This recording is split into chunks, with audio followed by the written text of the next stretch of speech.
So friends, सबसे पहले बात ये करते हैं कि पार्ट ऑफ स्पीच सीखना क्यों ज़रूरी है। ज़रूरत इसलिए है क्योंकि मान लीजिए आपने कोई मूवी देखी, उसमें किसी एक्टर ने रोल प्ले किया हीरो का। अब दूसरी मूवी में वो रोल प्ले कर रहा है फादर का। लेकिन यदि आपको पता ही नहीं है कि ये फादर है, तो क्या आप उस मूवी को समझ पाएंगे कि इस मूवी में चल क्या रहा है। कुछ ऐसा ही होता है वर्ड्स के साथ। एक वर्ड्स एक जगह पर वर्ब है, लेकिन किसी दूसरे सेंटेंस में वो नाउन का काम कर रहा है। लेकिन जब आपको पता ही नहीं होगा कि यह वर्ड यहाँ पर नाउन का रोल प्ले कर रहा है, तो आप उसे एज अ वर्ब लेकर चलेंगे तो उसी सेंटेंस का मतलब कुछ नहीं निकलेगा। तो सेंटेंस की सही मतलब निकालने के लिए आपको यह पता होना चाहिए कि इस वर्ड्स का इस सेंटेंस में क्या किरदार है, यानी कि क्या जॉब है, वो यहाँ पर किस नाम से यूज़ किया गया है।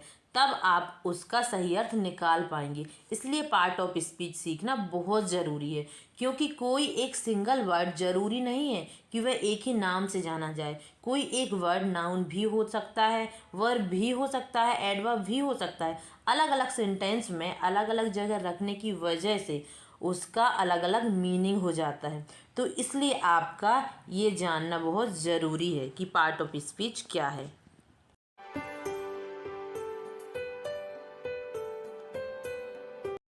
Hello friends, how are you? Hope you are doing well and you are watching AS English Study. Basic grammar series की शुरुआत की है मैंने, और आज है डे 7 यानी कि क्लास 7, जिसमें आज मैं बताने वाली हूँ part of speech. Part of speech बहुत ही ज़रूरी पार्ट है इंग्लिश ग्रामर का। यदि आप इंग्लिश ग्रामर को बेसिक से सीखना चाहते हैं और बहुत अच्छे तरीके से सीखना चाहते हैं, तो पार्ट ऑफ स्पीच सीखना आपके लिए बहुत ज़रूरी है। अभी मैं आपको ये बताती हूँ कि पार्ट ऑफ स्पीच कहते किसे हैं।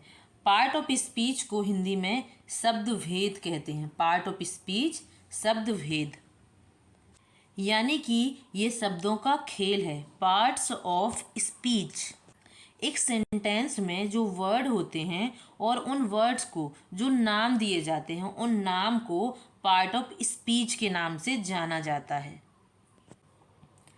A part of speech is just the name given to a word based on the job that it does in a sentence। यानी कि जो वर्ड होता है किसी सेंटेंस में, वह उस वर्ड का क्या काम होता है, वही वर्क बताता है कि उस सेंटेंस में उस पार्ट ऑफ स्पीच का नाम क्या है।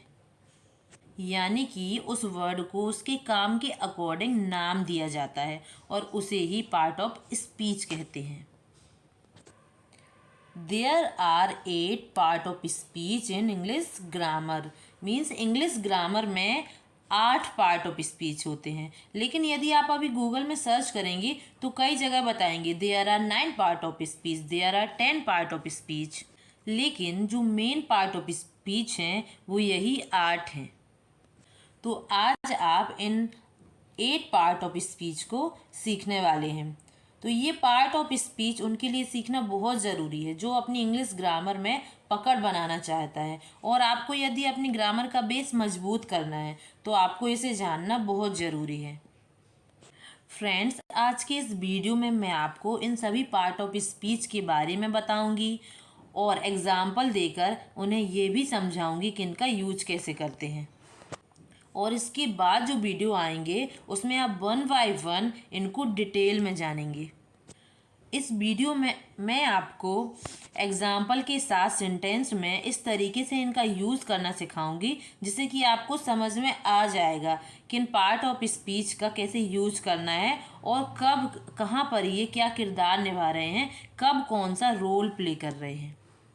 पहले हम इन 8 पार्ट ऑफ स्पीच के नाम जानते हैं। तो हमारा फर्स्ट पार्ट ऑफ स्पीच है वर्ब, सेकंड है नाउन, थर्ड है pronoun, adjective, adverb, preposition, conjunction and interjection. अब सबसे पहले हम सीखते हैं वर्ब के बारे में। वर्ब को सबसे पहले मैंने इसलिए लिया है क्योंकि किसी भी सेंटेंस में वर्ब का होना सबसे ज़्यादा ज़रूरी है। किसी भी सेंटेंस वर्ब के बिना अधूरा है। वर्ब हर सेंटेंस में मस्त होता है, सबसे ज़्यादा ज़रूरी वर्ब होता है, इसलिए मैंने वर्ब को सबसे पहले लिया है। वर्ब का मतलब होता है एक्शन वर्ड, मतलब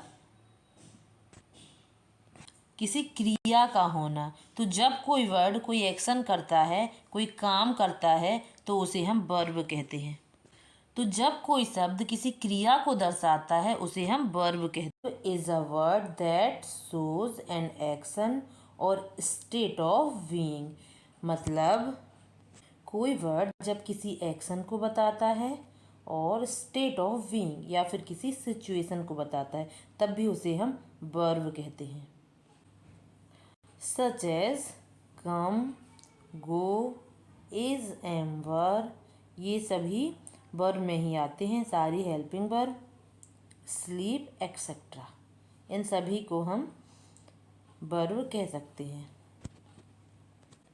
अब एग्जाम्पल्स देखते हैं। आई लाइक इंग्लिश, मुझे अंग्रेजी पसंद है। सी कम्स हेयर एवरी डे, वह यहाँ हर रोज आती है। सी वर्क्स इन अ कंपनी, वह एक कंपनी में काम करती है। हर वर्क इज़ ईजी, उसका काम आसान है। अब आप आइडेंटिफाई करके कमेंट बॉक्स में बताइए कि इन सेंटेंस में वर्ब कौन सी है। मैं भी आपको बताती हूँ। आई लाइक इंग्लिश, यहाँ पर लाइक वर्ब है। नेक्स्ट सेंटेंस है सी कम्स हेयर एवरी डे, यहाँ पर कम वर्ब है। कम मतलब आना और लाइक मतलब पसंद करना। नेक्स्ट है सी वर्क्स इन अ कंपनी, यहाँ पर भी वर्क जो है वो वर्ब है। वर्क का मतलब होता है काम करना। नेक्स्ट है हर वर्क इज़ ईजी, यहाँ पर इज़ वर्ब है। वर्क यहाँ पर वर्ब नहीं है, वर्क जो है वह नाउन है। ठीक है, तो यहाँ पर जो वर्क है वह नाउन है और यहाँ पर इज़ वर्ब आएगी। तो यही मैं समझाना चाह रही हूँ, तो मैं यही आपको बताना चाह रही हूँ इसमें कि पार्ट ऑफ स्पीच सीखना क्यों ज़रूरी है। अब यहाँ पर देखिए, यहाँ पर भी वर्क है और यहाँ पर भी वर्क है, लेकिन यही वर्क पिछले सेंटेंस में इसने वर्ब का रोल अदा किया, लेकिन इस वाले सेंटेंस में यह नाउन का काम कर रहा है। तो इसीलिए हमें यह पता होना चाहिए कि कोई भी वर्ड कहाँ पर नाउन है और कहाँ पर वर्ब है। तो इसी तरह से पार्ट ऑफ स्पीच सीख करके आप यह पता लगा सकते हैं कि कौन से वर्ड के बाद कौन सा वर्ड यूज हुआ है, कहाँ पर कौन सा शब्द यूज हुआ है। इस तरीके से आप जब सीखेंगे तब आप जान पाएंगे कि कौन सा वर्ड कहाँ पर कौन सा रोल अदा कर रहा है, कहाँ पर वह वर्ब है, कहाँ पर एडजेक्टिव है और कहाँ पर वो नाउन है। इस तरह से हम जब इसकी प्रैक्टिस करेंगे तो हमसे बनेगा। तो ये हो गए हमारे वर्ब। अब हम नाउन के बारे में सीखेंगे। नाउन के बारे में हम बहुत छोटी सी चीज़ समझते हैं कि noun is a naming word. Noun जो है वो एक नेमिंग वर्ड है, मतलब जब किसी चीज़ को हम किसी नाम से बुलाते हैं तब वह नाउन कहलाती है। A noun is the name given to a person, animal, place, thing, feeling और आइडिया, मतलब किसी व्यक्ति का नाम, किसी जानवर का नाम, किसी स्थान का नाम, कोई सामान हो, और फीलिंग, मतलब फीलिंग वह होती है जिसे हम देख और छू नहीं सकते, जिसे हम महसूस करते हैं, और आइडिया, इन सभी चीज़ों को हम नाउन कहते हैं। अब हम एग्ज़ाम्पल देखेंगे। सीता, यह किसी लड़की का नाम है, यह नाउन में आएगी। गर्ल, गर्ल भी एक नाउन में आएगी, क्योंकि जब हम बहुत सारी लड़कियों के बारे में बात करते हैं तब हम उसे गर्ल प्रोनाउन करते हैं। टीचर, जब हम सभी टीचर की बात करते हैं तब हम टीचर बोलते हैं। डॉग किसी जानवर का नाम है। मुंबई किसी जगह का नाम है। लव, होप ये एक फीलिंग्स है एक तरह की। तो इस तरह से इन सभी को हम नाउन कहेंगे। अब हम सेंटेंस देखते हैं। Sita lives in Mumbai. सीता मुंबई में रहती है। Mumbai is a city. Mumbai एक शहर है। You are my last hope. अक्सर इस सेंटेंस को बोलते हैं, you are my last hope, तुम मेरी आखिरी उम्मीद हो। अब इन सेंटेंस में आपको आइडेंटिफाई करके कमेंट बॉक्स में बताना है कि इन सभी में नाउन कौन सी है, यानी कि संज्ञा कौन सी है। Sita lives in Mumbai.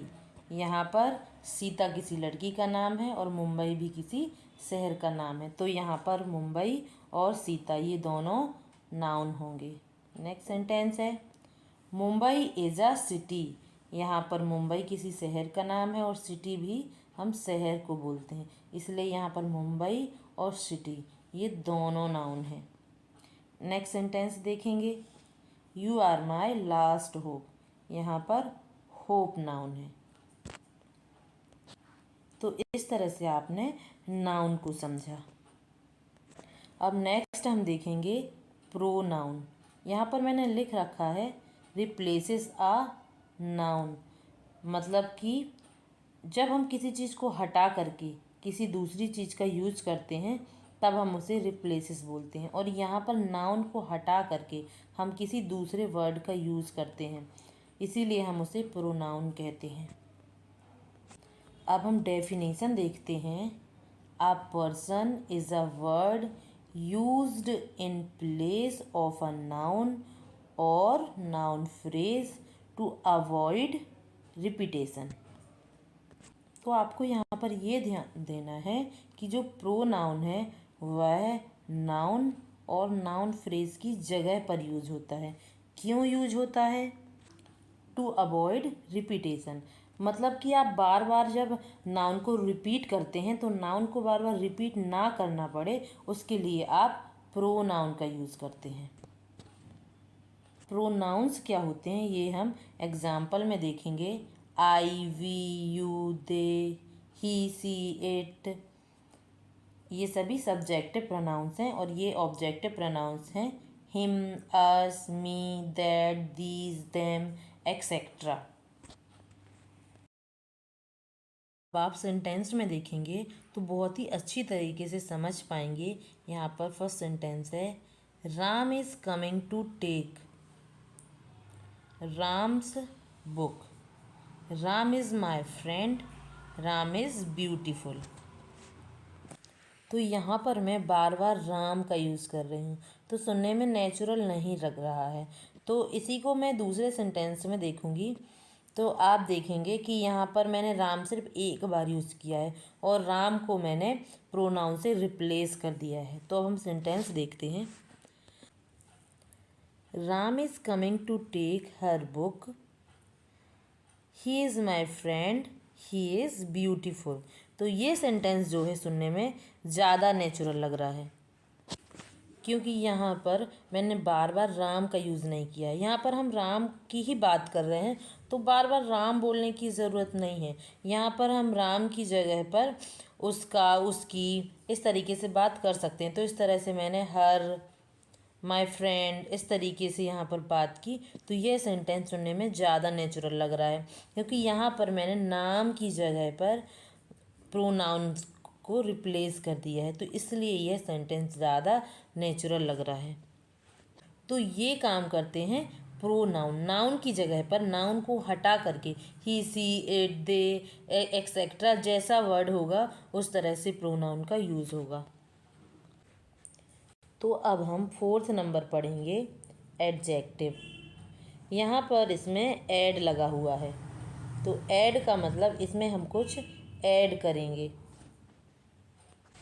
और यहाँ पर मैंने नीचे लिख रखा है डिस्क्राइबिंग वर्ड, मतलब यह कुछ डिस्क्राइब करता है। किसे डिस्क्राइब करता है ये हम डेफिनेशन में देखेंगे। ठीक है, एडजेक्टिव को देखेंगे हम डिस्क्राइबिंग वर्ड के रूप में। An adjective is a word that adds some more in information to a noun और प्रोनाउन। मतलब कि जब नाउन या प्रोनाउन के बारे में थोड़ा और इन्फॉर्मेशन दी जाती है या फिर उसके बारे में थोड़ा और बताया जाता है तो उसे हम एडजेक्टिव कहते हैं। जैसे कि beautiful, brave, tall, thin, fat etcetera. Sentences में आप और भी अच्छी तरह से समझ पाएंगे। सेंटेंसेस हैं, this is a fat girl, मतलब कि वह मोटी लड़की है। तो यहाँ पर जो है फैट जो है वह एडजेक्टिव है, क्योंकि यहाँ पर इस गर्ल को फैट ने और भी अधिक डिस्क्राइब किया और बताया इस गर्ल के बारे में कि ये जो गर्ल है, ये लड़की है, यह मोटी है। तो यहाँ पर एडजेक्टिव का काम करेगा फैट। यहाँ पर फैट जो है वो एडजेक्टिव है। फैट गर्ल मतलब मोटी लड़की।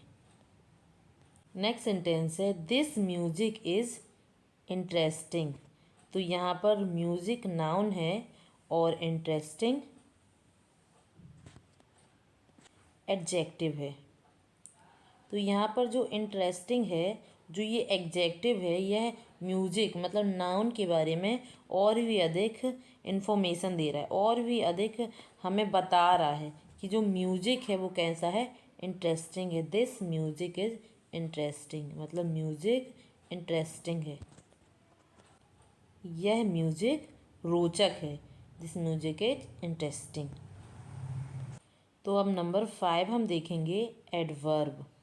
तो यहाँ पर नीचे लिख रखा है मैंने, describes a verb and adjective और एडवर्ब। तो यह जो है डिस्क्राइब करता है वर्ब को। यहाँ पर वर्ब है तो ऐसा नहीं है कि यह सिर्फ वर्ब को ही डिस्क्राइब करता है, यह वर्ब को भी डिस्क्राइब करता है, एडजेक्टिव को भी डिस्क्राइब करता है, और जो ये खुद एडवर्ब है और किसी दूसरे एडवर्ब को भी डिस्क्राइब करता है। An adverb is a word that adds some more information to a verb, an adjective or another adverb। मतलब जो एडवर्ब है यह किसी भी वर्ड को और भी अधिक डिस्क्राइब करता है, और वो वर्ड जो होंगे वर्ब हो सकते हैं, एडजेक्टिव हो सकते हैं, या फिर कोई एडवर्ब भी हो सकता है। तो इसके बारे में जब और भी अधिक इन्फॉर्मेशन हमें बताता है कोई वर्ड तो उसे हम एडवर्ब कहेंगे। यहाँ पर एग्जाम्पल देखेंगे, quality, slowly, fast, always, very etcetera.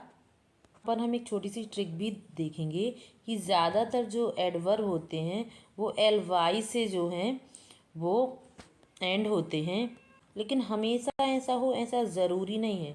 ज़्यादातर ऐसा होता है कि एल वाई से एडवर्ब जो है वो एंड होते हैं। सेंटेंस देखेंगे, सी कैन रन फास्ट, वह तेज़ दौड़ सकती है। तो यहाँ पर रन का मतलब होता है दौड़ना। तो यह रन का मतलब दौड़ना, मतलब वह दौड़ सकती है, लेकिन यहाँ पर एक वर्ड ऐड हुआ है फास्ट, मतलब वह तेज़ दौड़ सकती है। तो यहाँ पर जो दौड़ना है इसको और भी अधिक डिस्क्राइब कर रहा है यह वर्ड कि जो वो दौड़ सकती है तो वो तेज़ दौड़ सकती है। तो यहाँ पर जो फास्ट होगा वो एडवर्ब होगा। सी कैन रन फास्ट, वह तेज़ दौड़ सकती है।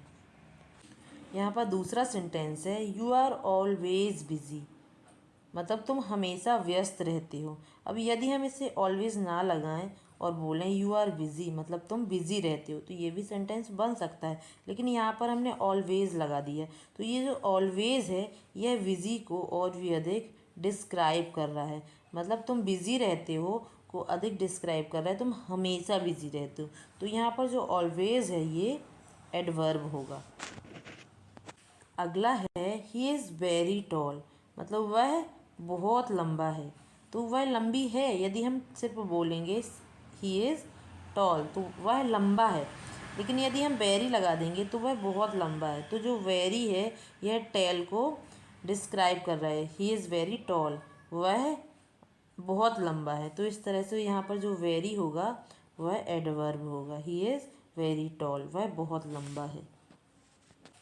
यहाँ पर नेक्स्ट सेंटेंस है ही ईट्स रियली क्विकली। तो यहाँ पर यदि हम अभी रियली ना देखें, सिर्फ इतना देखें ही ईट्स क्विकली, तो यहाँ पर जो क्विकली है ये इसका मतलब होता है जल्दी, कि वह जल्दी जल्दी खाता है। तो ही ईट्स क्विकली मतलब वह जल्दी खाता है। तो जो क्विकली है वह इस ईट्स को डिफाइन कर रहा है, इस खाने को डिफाइन कर रहा है कि वह जल्दी खाता है। तो यहाँ पर जो क्विकली है यह एडवर्ब है, वह जल्दी खाता है। लेकिन यदि हम पूरा सेंटेंस देखेंगे ही ईट्स रियली क्विकली, वह सच में बहुत जल्दी खाता है। तो यहाँ पर जो ये रियली है यह क्विकली को डिफाइन कर रहा है, मतलब यह एक एडवर्ब को भी और भी अधिक डिस्क्राइब कर रहा है। तो यहाँ पर रियली भी एडवर्ब है और क्विकली भी एडवर्ब है। तो आपने क्या सीखा कि एक जो एडवर्ब है वह वर्ब को डिस्क्राइब करता है, एडजेक्टिव को डिस्क्राइब करता है और किसी एडवर्ब को भी डिस्क्राइब कर सकता है। Next is preposition. यहाँ पर मैंने लिख रखा है शोज रिलेशनशिप, मतलब यह रिलेशन बताता है, रिश्ता बताता है दो वर्ड्स के बीच का। तो यहाँ पर यदि आप ध्यान दें तो यहाँ पर प्रीपोजिशन, प्रीपोजिशन में क्या है, दो वर्ड को मिलाकर बना है प्रीपोजिशन। तो यहाँ पर हम प्रीपोजिशन की डेफिनेशन देखेंगे। A position is a word that shows the relationship of a man और प्रोनाउन टू अनदर वर्ड। तो किसी दूसरे शब्द से नाउन या प्रोनाउन का संबंध बताता है प्रोपोजिशन, और इसके बिना किसी भी सेंटेंस का सही से सेंस भी नहीं निकलेगा। हम एग्जाम्पल देखेंगे at, and, before, with, after, between, before, etcetera, ये सब प्रेपोजिशन है। हम सेंटेंसेस में देखेंगे the pen is on the table, यहाँ पर ऑन जो है वो प्रेपोजिशन है। तो इससे हमें पता चला कि जो पेन है ये कहाँ पर है, ये मेज के ऊपर है।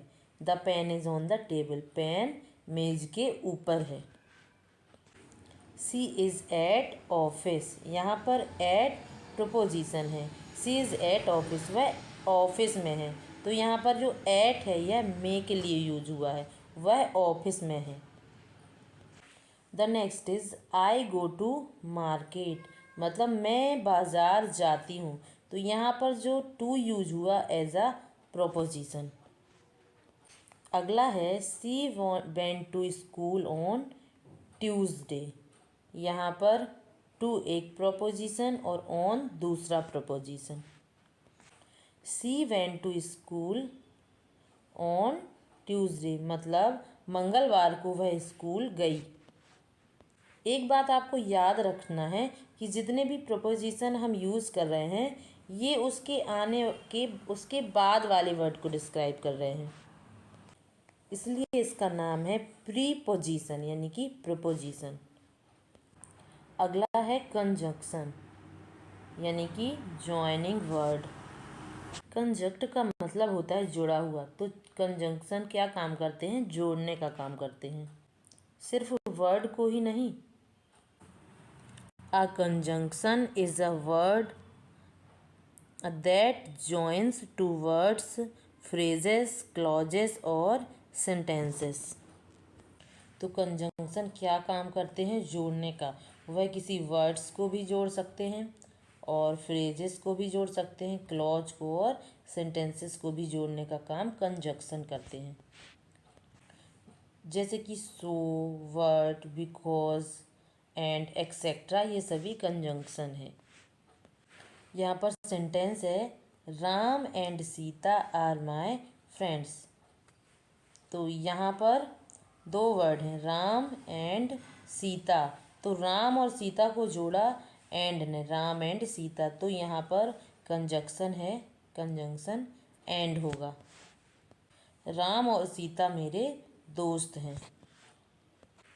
नेक्स्ट है आई लाइक सिया एंड प्रिया, तो यहाँ पर एंड कंजंक्शन है। आई लाइक सिया एंड प्रिया, मुझे सिया और प्रिया पसंद हैं। नेक्स्ट है I like Reena but I don't like Divya, मतलब मुझे रीना पसंद है पर दिव्या पसंद नहीं है। तो यहाँ पर दो सेंटेंसेस हैं, I like Reena, I don't like Divya. तो यहाँ पर दो सेंटेंसेस को जोड़ने का काम किया है बट ने, इसलिए यहाँ पर कंजंक्शन है बट। तो इस तरह से काम करते हैं कंजंक्शन, किसी वर्ड्स को जोड़ने का, फ्रेजेस को जोड़ने का, सेंटेंसेस को जोड़ने का काम कंजंक्शन करते हैं। Now the number 8 and last word is interjection. Expressive word means कुछ एक्सप्रेस करते हैं, यह डेफिनेशन से समझ में आएगा। An interjection is a word और a phrase that expresses a strong feeling और इमोशन। तो जब आपके मुंह से कोई स्ट्रॉन्ग फीलिंग निकलती है, जैसे कि एकदम से निकलता है वाओ, तो ये वर्ड इंटरजेक्शन कहलाते हैं, जिनके ज़रिए आप अपनी फीलिंग को व्यक्त करते हैं, कोई भाव या इमोशन को व्यक्त करते हैं, उन्हें हम इंटरजेक्शन कहते हैं। जैसे ग्रेट, वाओ, ओह, आउच, एक्सेट्रा। तो जैसे कि कभी आपको चोट लग जाती है तो आप कहते हैं आउच, इट्स हर्ट। तो यहाँ पर यदि हम इस आउच की मीनिंग बताना चाहें तो मुश्किल हो जाएगा, इसकी मीनिंग ठीक से हम बता नहीं पाएंगे, लेकिन हाँ यह पता ज़रूर चलेगा कि आपको तकलीफ़ है, चोट लगी है। तो इस तरह से ये वर्ड जो है वो फीलिंग्स को व्यक्त करते हैं। तो इनकी कोई पर्टिकुलर मीनिंग नहीं होती, लेकिन फिर भी ये फीलिंग्स, एक्सप्रेशन को व्यक्त कर पाते हैं। Ouch, it's hurt, we did well, great, तुमने अच्छा किया, वी डिड वेल, ग्रेट, तुमने अच्छा किया। ग्रेट मतलब बहुत बढ़िया। तो ये हो गया इंटरजेक्शन। Wow, it's amazing. कोई चीज़ आप देखते हैं, आपको देख के कोई चीज़ बहुत अच्छी लगती है तो नॉर्मली मुंह से निकलता है वाओ, इट्स अमेजिंग। तो यहाँ पर वाओ जो है वो इंटरजेक्शन है। इसकी पर्टिकुलर मीनिंग नहीं बता पाएंगे, लेकिन फिर भी ये एक्सप्रेस करता है कि आपको कोई चीज़ बहुत अच्छी लगी। तो यहाँ पर आउच इंटरजेक्शन, यहाँ पर ग्रेट और यहाँ पर वाओ, ये सभी इंटरजेक्शन हैं। तो अब यहाँ पर आपके पार्ट ऑफ स्पीच कंप्लीट हो गए हैं। आपने सीखे हैं 8 पार्ट ऑफ स्पीच। और अब हम कुछ ऐसे सेंटेंसेस देखेंगे जिसमें सभी पार्ट ऑफ स्पीच का यूज हुआ हो। तो अब हम यहाँ पर सेंटेंस देखते हैं। Well, see and little boy walk to market slowly. तो ये जो एक सेंटेंस है इसमें सभी पार्ट ऑफ स्पीच का यूज हुआ है, और वो मैं आपको बताती हूँ कि जैसे यहाँ पर वेल है तो ये वेल क्या है, ये इंटरजेक्शन है। इसमें मैंने अलग से भी लिखा हुआ है जिसमें आप लोगों को और भी अच्छी तरह से समझ में आए। तो यहाँ पर वेल जो है वो इंटरजेक्शन है। और शी, यहाँ पर एस कर लेना, शी, तो शी जो है वो प्रोनाउन है। एंड कंजक्शन है। और जो लिटिल है ये एडजेक्टिव है। यहाँ पर गर्ल नाउन है, वॉक वर्ब है, गर्ल यहाँ पर नाउन है, वॉक वर्ब है, टू प्रपोजिशन है, स्लोली एडवर्ब है। अब हम इसे और अच्छे से समझते हैं कि ये वर्ड कहाँ पर कौन से पार्ट ऑफ स्पीच है। ठीक है, तो अब हम यहाँ पर देखेंगे कि वेल, वेल जो है ये फीलिंग्स को एक्सप्रेस कर रहा है, इसलिए यह इंटरजेक्शन होगा। शी, सी प्रोनाउन होगा क्योंकि यह नाउन की जगह पर रिप्लेस हुआ है। एंड, यह दो वर्ड को जोड़ रहा है, सी और लिटिल को, इसलिए यह कंजंक्शन होगा। नेक्स्ट है हमारा लिटिल, जो कि एडजेक्टिव है। और बॉय नाउन है। चूँकि नाउन की विशेषता बता रहा है लिटिल, कि जो बच्चा है वह छोटा है, लड़का छोटा है, इसलिए यह एडजेक्टिव होगा। लिटिल एडजेक्टिव होगा और बॉय नाउन होगा। यहाँ पर वॉक जो है वह वर्ब होगा क्योंकि यह क्रिया कर रहा है, इसलिए यह वर्ब होगा। और टू जो है वो प्रपोजिशन होगा। मार्केट नाउन होगा और स्लोली एडवर्ब होगा क्योंकि यह वॉक यानी कि वर्ब की विशेषता बता रहा है। तो इस तरह से हमने इस सेंटेंस में 8 पार्ट ऑफ स्पीच सीखे। अब हम नेक्स्ट सेंटेंस देखेंगे। Wow, he ran fast after the bus and caught it. मतलब कि वह बस के पीछे तेजी से दौड़ा और उसे पकड़ लिया। अब इस सेंटेंस में आप देखेंगे कि वाओ इंटरजेक्शन है, ही प्रोनाउन है, रैन वर्ब है, fast adverb, after preposition and the adjective. यहाँ पर बस नाउन है, एंड कंजंक्शन है, कॉट वर्ब है और इट प्रोनाउन है। अब हम इसे सेंटेंस में ही और अच्छी तरह से डिटेल में समझते हैं। तो यहाँ पर वाव जो है वो इंटरजेक्शन है क्योंकि यह फीलिंग्स को व्यक्त कर रहा है।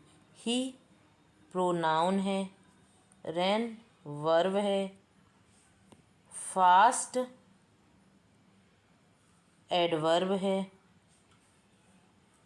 आफ्टर प्रपोजिशन है, द एडजेक्टिव है, बस नाउन है, एंड कंजंक्शन है क्योंकि यह जो है दो वाक्यों को जोड़ रहा है, इसलिए एंड कंजंक्शन होगा। और यहाँ पर कॉट जो है वो वर्ब होगा क्योंकि यह क्रिया कर रहा है, और इट जो है वह प्रोनाउन होगा। तो इस तरीके से हम देखेंगे कि इस एक सिंगल सेंटेंस में हमने सारे पार्ट्स ऑफ स्पीच का यूज किया है। और अब आप इन्हें आइडेंटिफाई कर सकते हैं, समझ सकते हैं कि कौन सा वर्ड किस रोल को निभा रहा है। तो all right friends, it's all for today. I hope कि आपको ये लेसन बहुत ही पसंद आया हो और अब आप पार्ट ऑफ स्पीच को काफ़ी हद तक समझ गए होंगे। नेक्स्ट वीडियो में यानी कि डे 8 में आपको नाउन के बारे में मैं डिटेल से बताऊंगी, तो उस वीडियो को देखना बिल्कुल भी मत भूलिएगा।